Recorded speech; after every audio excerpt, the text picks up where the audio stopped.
Guy Gozlan a parlé des projets à moyens constants. Moi, je risque de vous parler d'un projet à moyens inconstants. Et voilà, c'est la réalité du terrain et du secteur et comment, quand on essaie un peu d'innover, justement, les difficultés qu'on peut rencontrer. Alors, la médecine globalement change. Je ne vais pas répéter ce qui s'est dit ce matin, notamment à tout le changement de paradigme.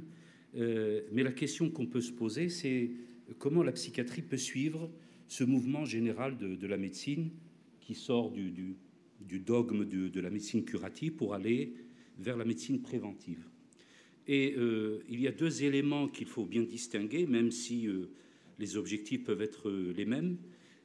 On pourrait évoquer d'une part une psychiatrie prédictive, c'est ce qui se passe avec le dépistage précoce, les interventions précoces, et puis peut-être aussi, et ce qui nous échappe malheureusement encore, une psychiatrie préventive. Comment prévenir l'apparition des troubles mentaux? Alors, quelle est la place de la psychiatrie dans ce mouvement novateur qui est celui des interventions précoces?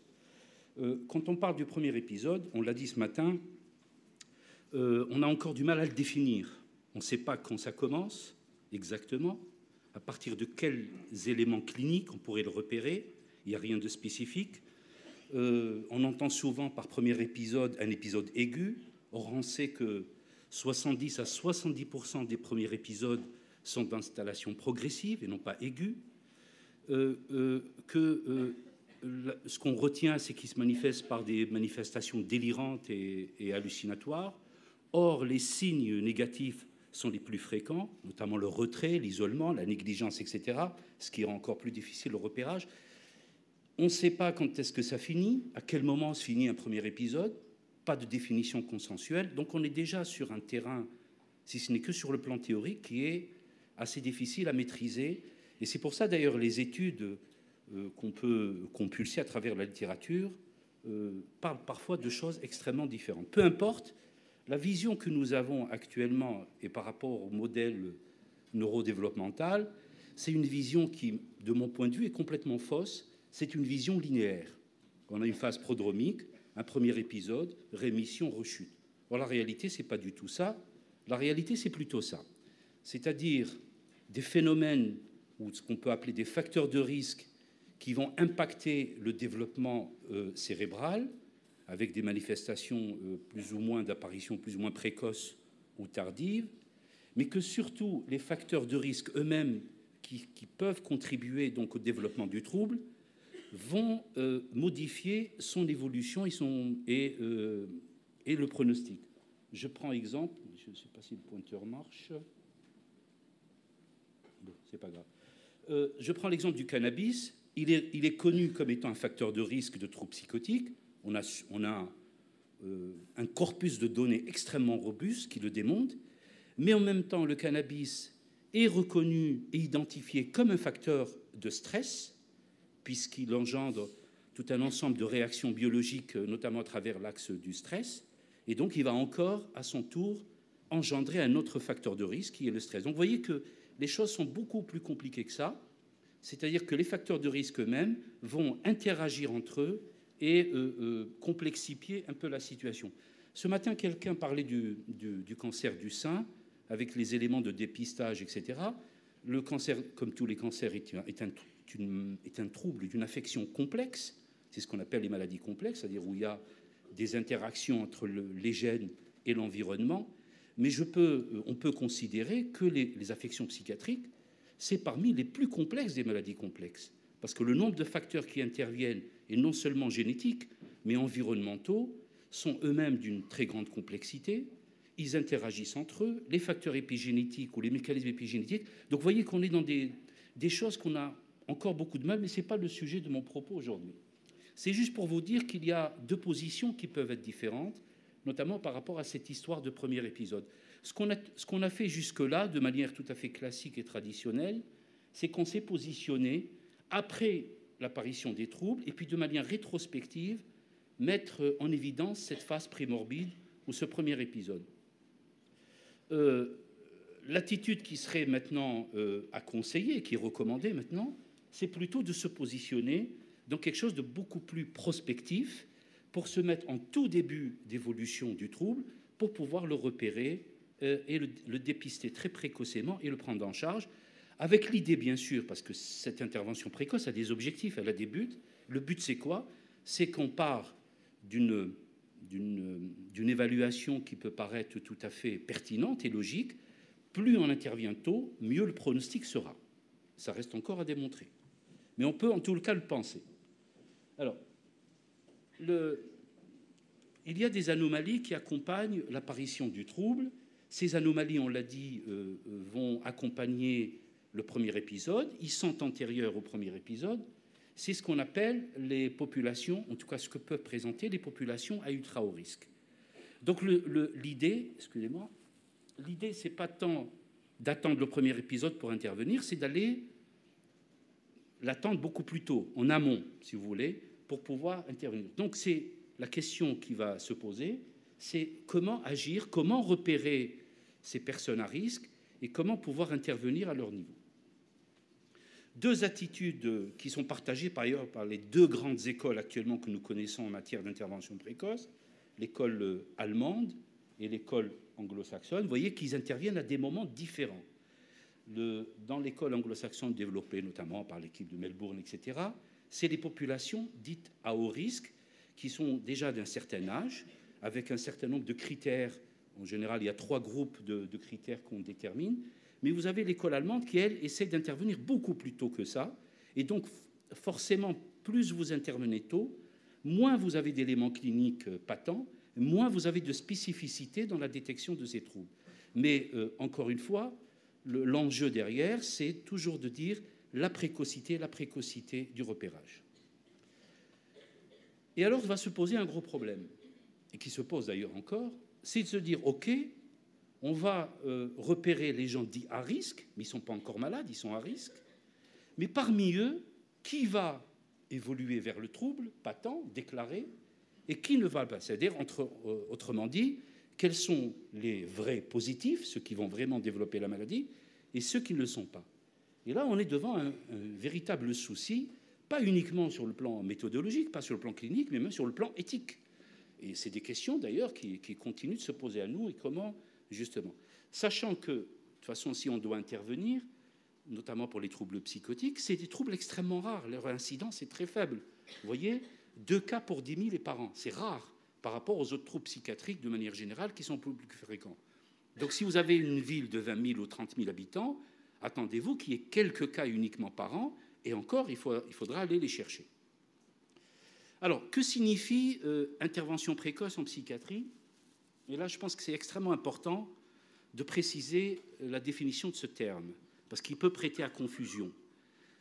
Intervention précoce, on n'a pas encore d'éléments spécifiques, on peut appeler biomarqueurs ou autres, qui peuvent nous aider à repérer de manière sûre, avec la plus grande sensibilité, la plus grande spécificité possible, ces malades-là. Donc, en fait, ce qu'on appelle intervention précoce en psychiatrie, c'est essentiellement de la prévention secondaire. La prévention secondaire, c'est quoi? C'est repérer un trouble le plus tôt possible dès le début de son apparition. Et ça, c'est extrêmement important qu'on soit précis sur ces termes d'intervention et de prévention secondaire.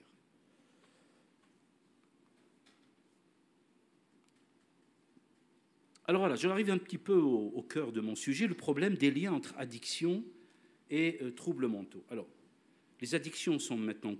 On sait qu'ils sont très présents dans le parcours de nos malades, notamment psychotiques, qu'ils apparaissent très tôt, avant même l'apparition des signes de la psychose, qu'ils ont un effet extrêmement négatif dans l'apparition, c'est un facteur de risque, mais également dans l'évolution, dans le pronostic, dans l'adhésion au traitement, dans les rechutes, dans la sévérité des troubles. Donc les addictions jouent un rôle extrêmement important dans la vie de nos malades et pas forcément un rôle positif. Et donc parmi tous ces malades qui ont des comportements d'addiction, on va se poser la question, quels sont ceux vers lesquels il faudrait que notre attention soit attirée, qui parmi eux il faut repérer et suivre. Alors, les substances, on l'a dit également ce matin, les plus impliquées dans la vie de nos malades, qui sont les plus utilisées, il y a en premier lieu le tabac, c'est la substance la plus consommée. Et vous avez également le cannabis et le tabac, et l'alcool, pardon. Alors, la substance qui a donné lieu au plus de travaux, jusqu'à présent, on a des centaines et des centaines d'études, c'est le cannabis. Le tabac, beaucoup moins, l'alcool, encore moins. Et pourtant, c'est des substances qui sont très consommées. Mais vous voyez, par exemple, la fréquence de la consommation du tabac, du cannabis, pardon, elle est très importante, puisque au début de la maladie, pratiquement tous les malades ont plus ou moins consommé du cannabis à ce moment-là. Et donc, parmi ces substances, la substance qui est liée le plus fréquemment à l'apparition des troubles psychotiques est le cannabis, mais ça, c'est des choses que vous savez déjà. Alors, juste quelques données pour un peu asseoir, disons, cette certitude que vraiment le cannabis est bien impliqué dans les processus psychotiques. Là, une méta-analyse parmi tant d'autres, il y en a des dizaines.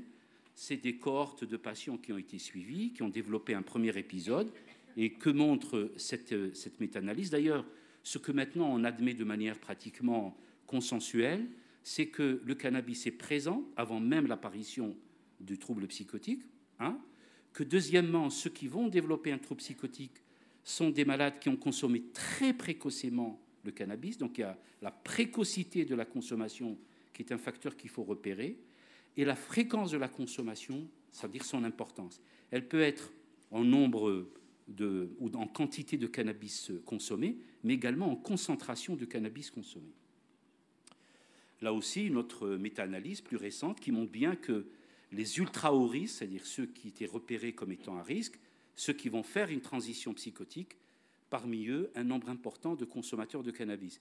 Mais ce que montre cette étude, c'est une projection qui n'a pas été encore tout à fait, je veux dire, confirmée, c'est que les auteurs sont posés la question, et si ces jeunes à risque ne fumaient pas, est-ce que ça pourrait éviter leur évolution psychotique?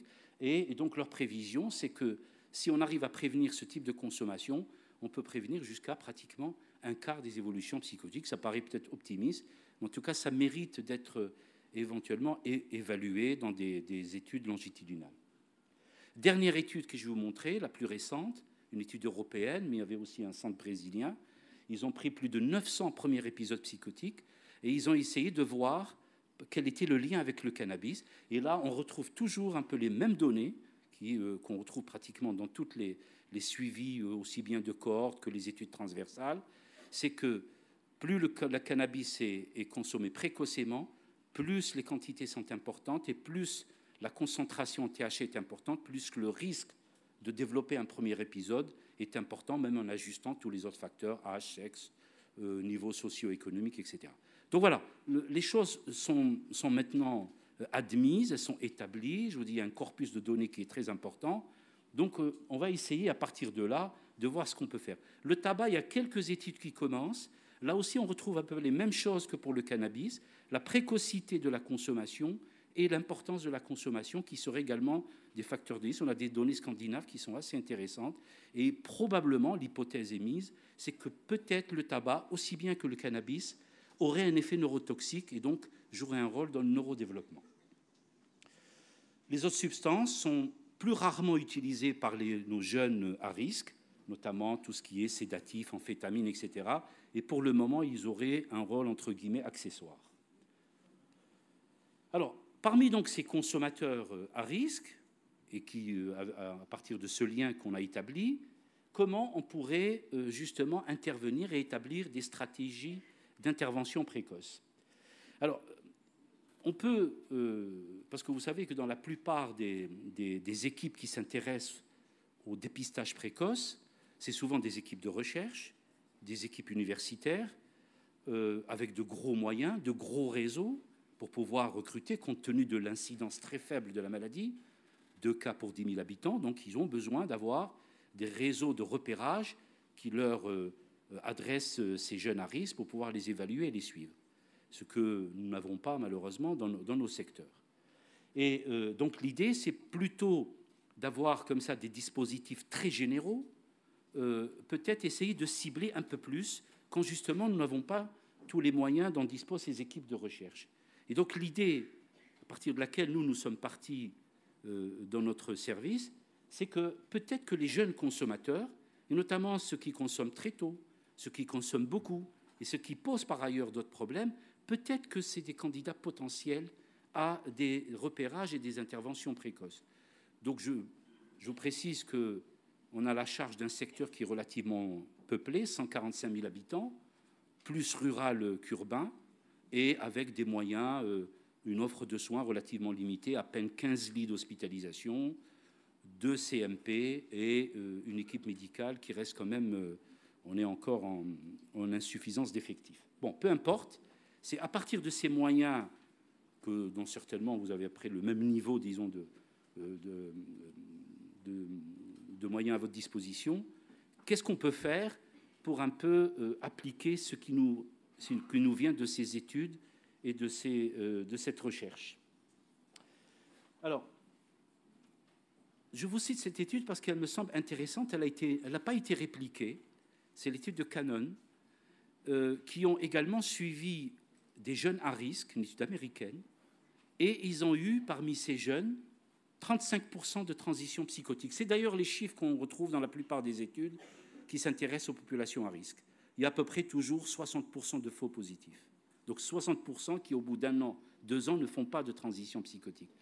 Mais ils ont amélioré leur prédictivité et donc la sensibilité de leur système de détection par des systèmes d'algorithmes et en combinant différents facteurs de risque. Là, ils ont pris 5 facteurs qu'ils ont considérés comme étant de risque dans les addictions. Et en les combinant, ils ont réussi à améliorer de manière extrêmement importante la prédictivité et du taux de transition, puisque de 35%, ils sont arrivés à presque 80%. Donc il y a probablement des choses à faire. Malheureusement, je n'ai pas trouvé d'études de ce type. C'est la seule que j'ai pu repérer. Il y en a peut-être deux, mais que ma recherche a été insuffisante, mais elle me semble particulièrement intéressante. En combinant comme ça des éléments à risque, on peut arriver à quelque chose de plus sensible. Une autre donnée, avant de parler de notre dispositif à nous, méfiez-vous des jeunes qui viennent parce qu'ils ont fait ce qu'on appelle un épisode psychotique induit par une substance. On voit plein de jeunes qui ont fumé beaucoup de cannabis, qui arrivent aux urgences, désorganisés, hallucinés, délirants. Le lendemain ou le surlendemain, ils vont mieux et rentrent chez eux. Cette étude scandinave, sur une cohorte de plus de 6000, il me semble, voilà, 6700 ce qu'on appelle pharmacopsychose, suivi sur plus de 15 ans, 30% ont évolué parmi eux vers un trouble schizophrénique et un trouble bipolaire, et c'est surtout les fumeurs de cannabis qui ont évolué vers la schizophrénie, et notamment dans un délai particulièrement court, en 3 ans. Donc, ce qu'on peut retenir de cette étude, que ces jeunes qui développent des épisodes psychotiques suite à la consommation de substances, il faut les surveiller comme le lait sur le feu. Donc voilà le dispositif, j'y arrive. Concernant donc ce qu'on a mis en place, nous, par rapport à ces jeunes consommateurs, donc on appelait DIPADO, dispositif d'intervention précoce auprès de jeunes consommateurs à risque. Et donc le problème était très simple. C'est posé avec nos moyens, notre environnement, notre organisation sectorielle, qu'est-ce qu'on pouvait faire? Comment identifier les sujets à risque? Comment on peut les détecter? Et comment on peut intervenir? 3 questions qui se sont posées à nous sur 3 niveaux différents. Et on s'est inspiré d'un modèle suisse de l'équipe de Lausanne sur justement le modèle d'intervention précoce qui distingue 4 niveaux différents.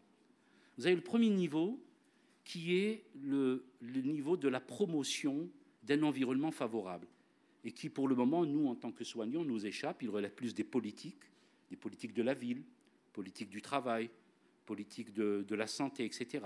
C'est-à-dire, en fait, droit au logement, droit au travail, droit à l'éducation, respect de ceci, cela. Et donc, tout ce qui peut être fait sur le plan des décisions politiques concernant qui ne pas. Deuxième niveau, qui peut être aussi bien individuel que collectif, et qui est l'idée de repérer les gens dits à risque. Et enfin, on arrive à ce qui relève beaucoup plus de nos compétences en tant qu'équipe soignante, l'évaluation et la prise en charge.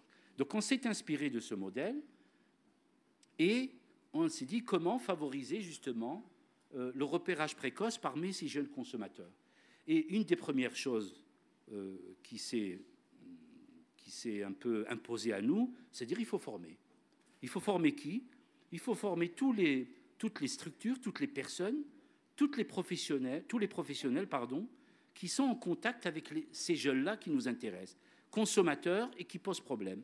Donc, c'est les communautés éducatives, c'est-à-dire l'éducation nationale, médecins scolaires, infirmières scolaires, etc., les professionnels notamment, pardon, les professionnels qui travaillent au sein des consultations jeunes consommateurs, tout ce qui est en formation, notamment les apprentis, les élèves dans le lycée professionnel, etc., ceux qui sont en décrochage scolaire, et puis du partenariat avec un certain nombre d'établissements.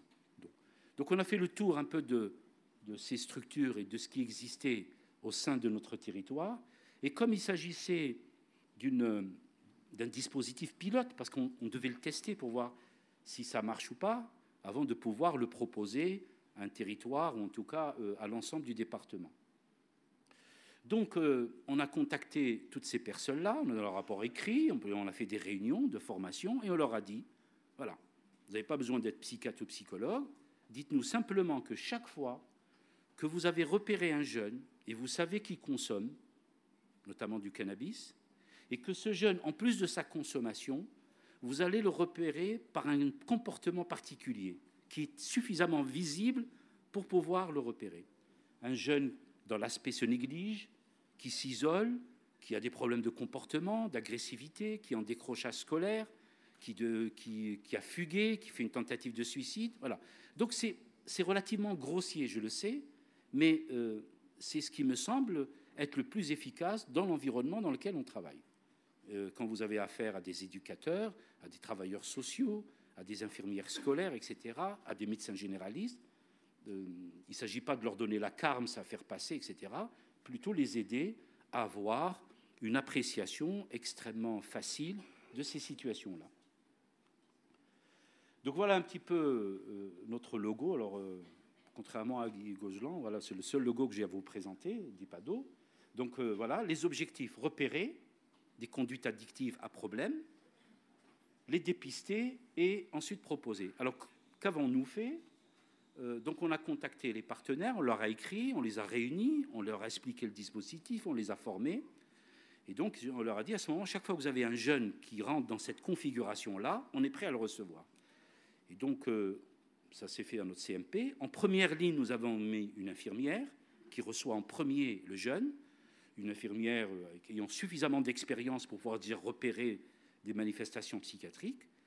Ensuite, si l'infirmière considère, qui a porté un diagnostic infirmier, considère qu'il y a peut-être des choses à évaluer, il faut aller un peu plus loin ou des choses un peu inquiétantes, elle confie le jeune à une neuropsychologue qui fait un bilan neurocognitif. Et on sait très bien que dans ces troubles émergents, les déficits, les troubles cognitifs sont pratiquement toujours présents. Et si la psychologue, il y a aussi une intervention de l'assistance sociale, à ce moment considère qu'il y a vraiment une situation psychiatrique à évaluer, elle passe au psychiatre qui, lui, arrive en dernier pour faire l'évaluation clinique, faire un diagnostic psychiatrique clinique et proposer un traitement. Voilà notre protocole. Ça s'adresse aux jeunes entre 15 et 25 ans. On a un numéro d'appel pour les professionnels uniquement, une adresse mail, un premier rendez-vous relativement rapide. Dans les premiers jours, dès qu'on est contacté, l'infirmière reçoit le jeune.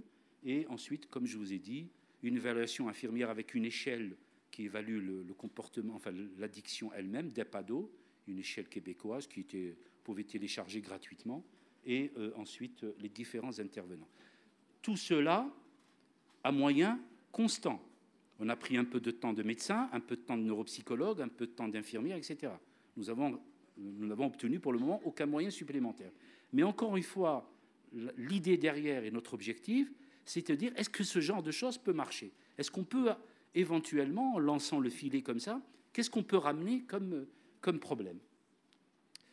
Là, voilà la dernière file active suivie par le psychiatre. C'est-à-dire que je ne vous ai pas mis tous les jeunes qui ont été reçus par une infirmière, par la psychologue, l'assistante sociale, et qui n'ont pas nécessité l'intervention d'un psychiatre. On a pris, ce que je vous note ici, c'est la file active de cette année, avec un psychiatre qui concerne une demi-journée par semaine à ces malades-là, qui continue de suivre. Donc, vous voyez les âges, ça va de 17 à 25 ans. Là, le sexe, donc il y a peut-être une surreprésentation des garçons. Le type de substance consommée, vous voyez un peu de tout, et les troubles identifiés. Donc, il n'y a pas que de troubles psychotiques, Bon, mais intervention précoce ne veut pas dire uniquement trouble psychotique. C'est intervenir pour toute pathologie psychiatrique émergente, d'autant qu'on sait qu'à ces âges-là, c'est à ces âges que débutent la plupart des pathologies de l'adulte. Donc voilà un petit peu, et donc ces jeunes continuent d'être suivis par le psychiatre. Ces jeunes n'auraient pas été repérés en dehors de ce dispositif. On les aurait reçus comme traditionnellement, jusqu'à un moment de sévérité ou de gravité ou de recrudescence des troubles, aux urgences. Elle serait finie peut-être par une HDT ou une hospitalisation libre, peu importe. Voilà. Donc, pour vous conclure, on a des preuves solides actuellement, des liens qui existent entre la consommation de substances, les troubles psychiatriques d'une manière générale, et plus particulièrement les troubles psychotiques, que cela fait partie donc des facteurs de vulnérabilité et que parmi ces jeunes consommateurs, il ne s'agit pas de voir tous les fumeurs de cannabis, tout azimut, ça serait impossible, mais parmi eux, il y a des éléments qu'on peut repérer et qui peuvent justement attirer l'attention. C'est la précocité de la consommation, la concentration et le type de substance utilisée, les facteurs éventuellement génétiques, antécédents familiaux, etc., et ce qu'on peut repérer aussi comme histoire familiale ou histoire individuelle difficile, abus, maltraitance, carence éducative, etc. Enfin, tout, voilà. Et l'intervention, justement, est considérée actuellement comme l'un des objectifs. Voilà. Et je fais comme Guy Gozlan, je fais la publicité de cet ouvrage récent qui a été donc rédigé par une équipe d'experts francophones. Il y a des Français, des Suisses, des Canadiens, des Belges, et beaucoup de Français. Et nous avons eu le plaisir, avec mes collègues Sarah Benamar et Célia Kedash, d'écrire un des chapitres de ce livre qui est « Quelle est la place de la consommation de substances dans justement l'émergence des troubles psychotiques ?» Je vous remercie.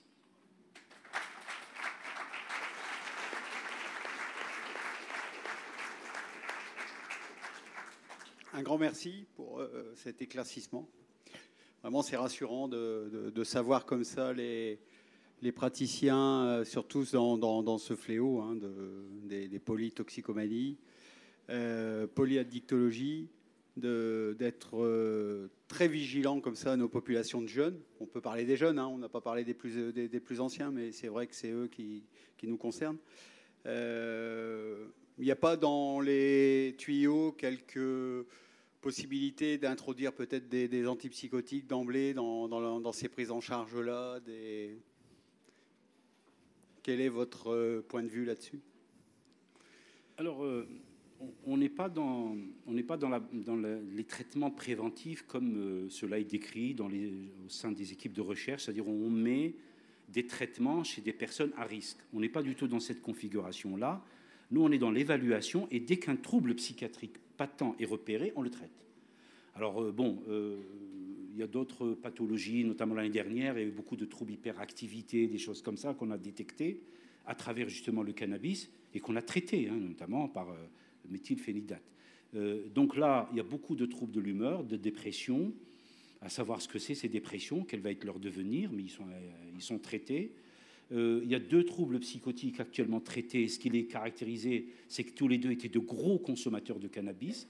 Il y a des troubles bipolaires, dans le diagnostic qui a été fait sur des éléments cliniques, mais également des antécédents familiaux. Ils sont également traités. Voilà. Donc en fait, ce que je vous ai cité là sont des troubles qui ont été diagnostiqués et qui sont en cours de prise en charge et de traitement. Voilà. Merci pour ces précisions. Je pense qu'il y a deux paires. On a notre invité, on a plusieurs bras qui se lèvent. Il y avait Nicolas Lalo aussi qui voulait intervenir. Où est-il?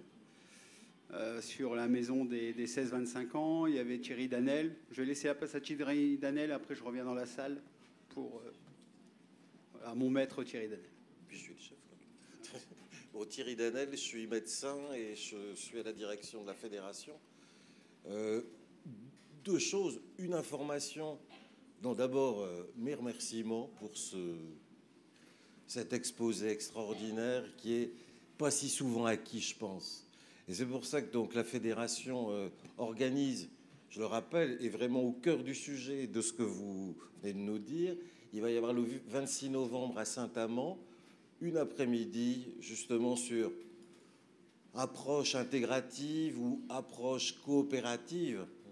Bon, de prise en charge, effectivement, de ces adolescents avec prise de, je veux dire, en large produit. Vous avez quand même sorti aussi des chiffres sur le cannabis, qui est quand même tout à fait impressionnant et qui fait qu'on a bien raison de penser nos prises en charge. Et un commentaire, il y a de nos collègues qui sont pas encore véritablement persuadés de ce qu'il faut bien s'articuler dans ce type de prise en charge, en disant, bon, le cannabis, c'est de l'addiction, pouf, allez voir les addictologues, et des addictologues qui disent, oh, il y a un trouble psychique, allez voir les psychiatres. Et je pense que c'est vrai qu'une vraie coopération me semble importante. Donc le 26 novembre à Saint-Amand, pour continuer sur le sujet. Vous remercie encore, monsieur. Merci. J'avais un bras qui s'est élevé dans la salle.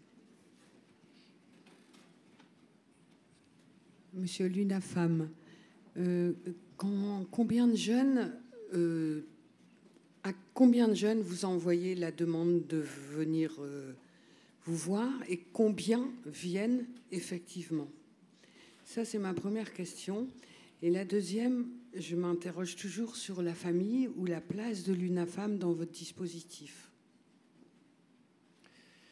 Alors, on ne s'adresse pas directement aux jeunes. On s'adresse à des professionnels qui sont en contact avec les jeunes.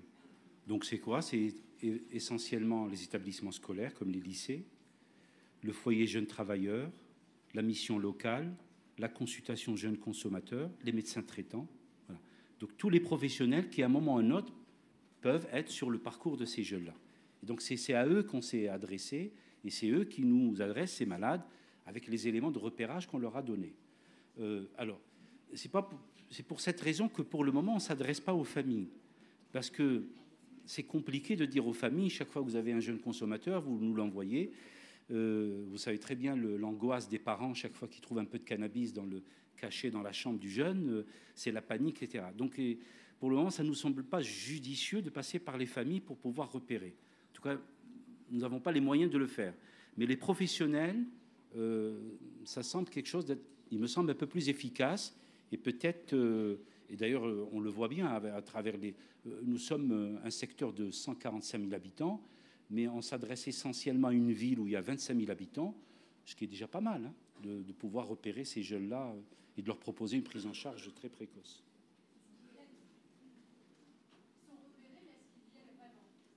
À ceux qui sont là, bien sûr, ils sont suivis. Ben, c'est difficile à dire parce que quand en général le professionnel nous appelle pour nous dire voilà j'ai un jeune, c'est qu'il a déjà l'accord du jeune. Alors ce que je vous ai pas donné ici, bon j'aurais dû peut-être vous ramener des chiffres un peu plus précis, mais il y a plein de jeunes qui sont reçus d'abord par l'infirmière et qui décident ou qui considèrent qu'ils n'ont pas vraiment besoin de... Parce que vous savez ce que c'est, dès qu'on apprend qu'un jeune consomme, on panique et on veut l'envoyer chez le psychiatre.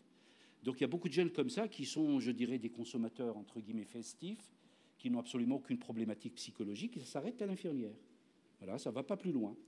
Il y a un deuxième niveau on rencontre des difficultés sociales, et à ce moment, c'est l'assistance sociale qui prend en charge. Ce que je vous ai donné ici, c'est ce qui arrive au psychiatre, ce qu'on considère comme vraiment des pathologies qui ont été repérées précocement. Donc moi, je voudrais vous remercier pour votre intervention qui est très précise et bien explicative. Bon, j'ai quand même un problème avec la stigmatisation et des jeunes et du cannabis. Et donc, votre présentation est tout à fait compréhensible ici devant un auditoire de professionnels. Elle devient inaudible en population générale et en communication parce que, bon, on est à un moment aujourd'hui où effectivement, d'abord, nous, on a fait des études dans les milieux scolaires en Belgique, donc tous les jeunes ont été interrogés. On est à peu près à 55 à 60% de jeunes entre 15 et 25 ans qui fument du cannabis. Alors, plus ou moins fort, plus ou moins, etc. Donc ça, il y a des nuances effectivement à apporter. Tous ne sont pas évidemment sujets à des situations avec des problèmes psychotiques ou des détections doivent être faites. On est aussi sur un discours sociétal qui, comment dirais-je, promeut le cannabis thérapeutique permet effectivement un certain nombre d'utilisations du cannabis. Donc il y a une éducation aussi à la santé qu'il faut faire par rapport à ça. Donc il faut être extrêmement prudent par rapport aux liens de cause et effet. Vous avez parlé des facteurs de stress et des facteurs de cannabis. On ne sait pas très bien quelle est finalement la cause du déclenchement. Est-ce que c'est le stress ou est-ce que le cannabis? Il y a une controverse scientifique à ce niveau-là. Donc je pense il faut, moi, je trouve que vous avez très bien présenté. On vit en France ou en Belgique dans des populations qui, avant tout, boivent de l'alcool énormément. Et moi, j'ai une expérience aussi, par exemple, par rapport au cannabis. En tout cas, les informations que donnent les utilisateurs de cannabis, c'est qu'ils ont d'abord commencé par le cannabis pour fumer la cigarette et après, pour devenir, à 25-30 ans, en fait, accrochés à la cigarette. Le cannabis, qu'est-ce que ça a fait? Ça a permis finalement de devenir un fumeur. Donc, c'est l'effet stigmatisant de communication dont il faut être extrêmement attentif, je pense, en tout cas en population générale. Bon, rapidement, parce que c'est un débat très, très vaste, mais je vais vous répondre très rapidement. Alors, justement, ce qui fait la différence entre notre dispositif et ce qui nous vient des grandes équipes de recherche, c'est que les équipes de recherche s'adressent à la population générale, par l'intermédiaire d'affichage, de sites internet, etc. Ils essaient de sensibiliser au problème du dépistage. Nous, on s'adresse uniquement à des professionnels. On n'a absolument aucune communication en direction de la population générale. Pas du tout. On ne communique ni sur le cannabis. C'est des professionnels qui sont confrontés à des situations. Une infirmière scolaire qui est un jeune qui fume beaucoup de cannabis, qui est en décrochage scolaire, qui se bagarre ou qui est déscolarisé, ça lui pose un problème. Donc je peux vous dire qu'ils sont contents quand on leur dit on le reçoit tout de suite, on n'attend pas. Donc ce n'est pas du tout dans l'idée de communiquer sur le cannabis, sa nocivité, ou au contraire, il faut être permissif. Deuxièmement, il ne faut pas confondre facteur de risque et facteur de causalité. Un facteur de risque n'est pas un facteur de causalité. C'est un facteur uniquement lié statistiquement à un événement. C'est-à-dire, statistiquement, on remarque que le cannabis est très fréquemment consommé parmi les jeunes qui vont développer un trouble psychotique. Ça n'en dit pas plus sur les mécanismes ou si le cannabis est à l'origine de la psychose. Ça, c'est le débat qui continue encore et qui est plutôt du ressort de la recherche et certainement pas de la responsabilité d'un clinicien de terrain comme moi, un praticien. Voilà. Mais il ne faut pas confondre causalité et facteur de risque. C'est des choses totalement différentes. J'avais un bras qui s'était levé.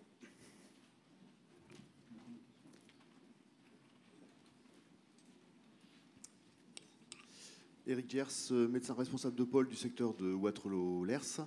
Je voulais vous remercier pour la présentation que vous avez faite là, cet après-midi. C'était juste une remarque comparativement à ce que vous avez dit cet après-midi et ce qu'on a vu ce matin. Je pense qu'il y a un élément essentiel où nous, les soignants, nous sommes très mauvais. C'est les articulations entre nous, entre la pédopsychiatrie, la psychiatrie adulte, la toxicomanie. Même si on essaie d'améliorer effectivement nos relations, je pense qu'il est essentiel. C'est vital, j'allais dire, pour les patients. J'ai eu la joie de rencontrer les membres de l'UNAFAM et de discuter avec eux lors d'une réunion. Et la souffrance des familles et les difficultés de prendre des rendez-vous parce que quand on dit c'est pas l'un, c'est pas l'autre, etc., c'est vraiment terrible. Je pense qu'on ne peut pas dire que c'est ou de la toxicomanie, ou de la pédopsychiatrie, ou de la psychiatrie adulte, parce que sinon il n'y a personne qui fait rien. Je pense que c'est l'affaire de tous. Et c'est là ce que vous avez montré également, comme ce matin, et je pense que c'est vraiment très très important comme message. Merci Eric. D'autres questions à la salle? Oh pardon, Nicolas, oui, justement. Ben voilà. Oui, merci. Merci Olivier. Docteur Taleb, merci pour ta présentation. Donc un témoignage. Donc moi je suis psychiatre, responsable d'un territoire populationnel qui correspond à Tourcoing, Vaud, Neuville-en-Ferrain. Et depuis juin 2019, pour parler de notre expérience, on a ouvert une structure d'hospitalisation pour les ados, jeunes adultes, 16-25 ans. Alors, moi j'ai beaucoup apprécié les débats. Nous, on est en train d'ouvrir, enfin on vit avec cette structure totalement nouvelle, avec tous les points qui ont été précisés, hein, c'est-à-dire le problème de liens de causalité ou non, de facteurs prédictifs, hein, dans l'idée aussi de pouvoir essayer de mettre en place les prémices, hein, de symptômes pouvant évoluer vers une psychose. Avec les difficultés qu'on a, en fait, on a regroupé ça en 3 secteurs adultes et un secteur de psychiatrie infanto-juvénile, hein, d'articulation entre la psychiatrie adulte et pédopsychiatrie, hein, avec des PH qui se disent moi j'ai pas fait psy adulte pour faire de la pédo, et les pédos qui disent moi j'ai pas fait pédo pour faire psy adulte, avec une tranche de vie, hein, dont on sait qu'elle est vulnérable, hein, et vis-à-vis de laquelle la comorbidité est très importante. Donc moi j'ai beaucoup apprécié ton intervention.